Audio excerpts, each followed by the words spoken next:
This month, my birthday is on the 4th, and my mom is on the 8th, and my dad is on the 10th. And my whole life, it's just been that week of back-to-back birthdays, all three in one week, which is kind of crazy. And flex. Growing up, my dad would always be pissed. Not pissed, but my mom would be asking him, where do you want to go eat for dinner? Where do you want to go for lunch? What do you want for your birthday? Then as I got older, in my teens and my 20s, I would just notice that my dad would be more like, I don't fucking want to do anything different. I don't want to celebrate my birthday. And I didn't care. I didn't think much of it. I was just like, oh, everybody has their preferences, right? Like, I was a kid, I liked birthdays because of presents and shit.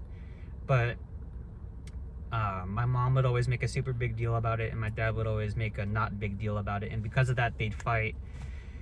They'd be all pissed off for dinner.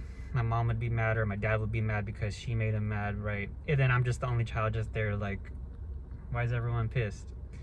And then now, as I get 32, 33, I also find myself more leaning towards my dad's side, which is I don't get pissed though, but I just don't really care to decorate, celebrate, go out to eat. I think that I lean more along what Prince said, which was you had one birthday, right? So if you were born in 93 on September 1st, September 2nd, 2020, I'm sorry, September 2nd, 1994 is not your birthday. September 2nd, 1995 is not your birthday. So it's a trick just to get you to keep counting your age, to make these symbolic imaginary numbers that you can't touch or feel, to make you feel old. Because if you ask my mom how old she is, she'll get pissed off. If you ask me, I'll just tell you, but I don't necessarily abide my life by that age. But if we're talking human numerology in this fake artificial system, this Gregorian calendar, all that bullshit, okay, yeah, I'm 32 to reference with you. But I was gonna say I like being older, but I just like being what I am now. I feel better than I did when I was 16, 18. I felt like I was super jumble-headed, very insecure, very unsure of myself, unconfident. 21, I was just a mess. Thankfully, I didn't die. All the drugs I was doing, all the partying, all this stuff, the random shit, right? I was just lost. But now, as I wake up each day, I just feel better. And it's contrary to what people say, because everyone says when you get older, life sucks, adulting is hard, high school is the best years of your life, college is the best years of your life. College wasn't the best years of my life. That shit was boring and I hated it. And I was so glad for it to be over. And looking back, it's like erased from my memory now. I just think that you can do whatever you want. You can celebrate your birthdays if you want to, or you don't have to. And if someone gets mad at you for not celebrating your birthday, then what does that say about just our society as a whole? That people want you to count your age, and for you to say I'm 30, 40, I'm 50, I'm 60, I'm 70. I think that there's your numerical, like, chronological age, and there's your biological age. Somebody could look 40 but feel like they're 70, right? Or somebody could be 70 and feel like they're 40, right? And however, in my opinion, you are not the number on this invention of age birthdays. You're not that. You are how you look today. So how old do you think I look? Right? You are as old as you look, in my opinion.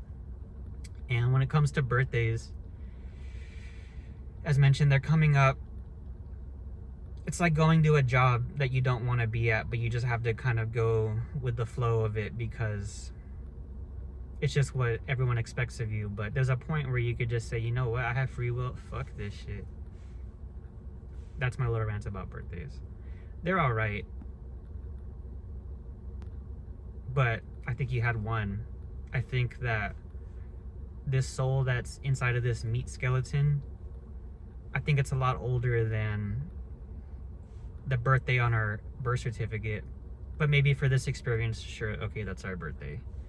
But it's just that's just one example of so many, many, many things in the world where people just push you to do something that it's not like I decided like, hey, I'm gonna count my age not by the 13 real months, but by these 12 months that's off cycle from the solar system and whatnot, and I'm gonna count it. It's just a script, just like working. Like no one ever said I'm gonna be born on Earth. I'm gonna work 40 years.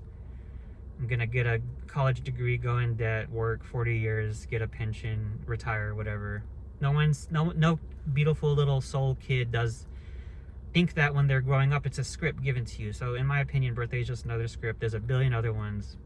Maybe for this topic we'll just stick on one, but you don't need to know all of them to know that it's the same pattern, just reciprocated in a different form. Just like maybe a kid has a family that has a divorce when he was younger and it's hard, or maybe there's another kid that doesn't have a divorce. But if you get your heart broken by a girl or something stupid, the pain's the same whether you're rich or poor, right? If you're starving and you're homeless and you're hungry, is the same as if you're rich on an island with no food, you're still hungry, right? So I think that we all feel the same things in different ways, but it's kind of going off on a different tangent. I just don't think that someone's pain is more necessarily stronger or easier than someone else. Just because you think you went through some fucked up shit, you think the person next to you didn't. You think you have more liberation than them. You don't even know them. So I don't think it's good to think that you suffered more or less than someone. I think it's better just to realize that we all kind of go through the same spectrum of emotions, and whether it's love or joy or anger or pain. I used to hate pain. I used to hate sadness. Now I just realize that there, just like in nature, there is no good and bad in nature. When a shark eats a dolphin, or when a fucking polar bear eats a salmon, it's not, is that good or evil? Is that, I mean, good or bad? Is that evil or good? No, it's just nature, right? So when you start removing these human interpretations of good, bad versus everything, like, is it bad to kill someone? Maybe. What if the person that you're killing just killed 100 people in front of you, women and children? Is it bad to kill them now? I don't know, right? So would somebody do it? Probably, or probably not. But I don't think it's good or bad. I think it's just there's actions and there's reactions. I think good or bad is like a waste of time, just like birthdays are a waste of time. Every day should be the best day of your life. And if you don't want it to be, then just say it. Just say, I don't want today to be the best day of my life. Or you could be like me and just say it. And it's one thing to say it to yourself, but if you want to supercharge like the results you get in life, then make a YouTube video saying it. Because when there's more room for people to make fun of you, there's more room for you to leverage that and flip that energy on them. And then you make them the sad one and you're the happy one, if they want to play that game with you, right? I don't know, I'm just rambling. This is my first terrible video. I just want to talk about stuff that's not mowing. Just random thoughts, because that's what I like to watch. I watch people talking in their freaking cars like this about random shit with no views and no thumbnail edits, just a title that I can relate to and I click in and watch it. So that's it for today.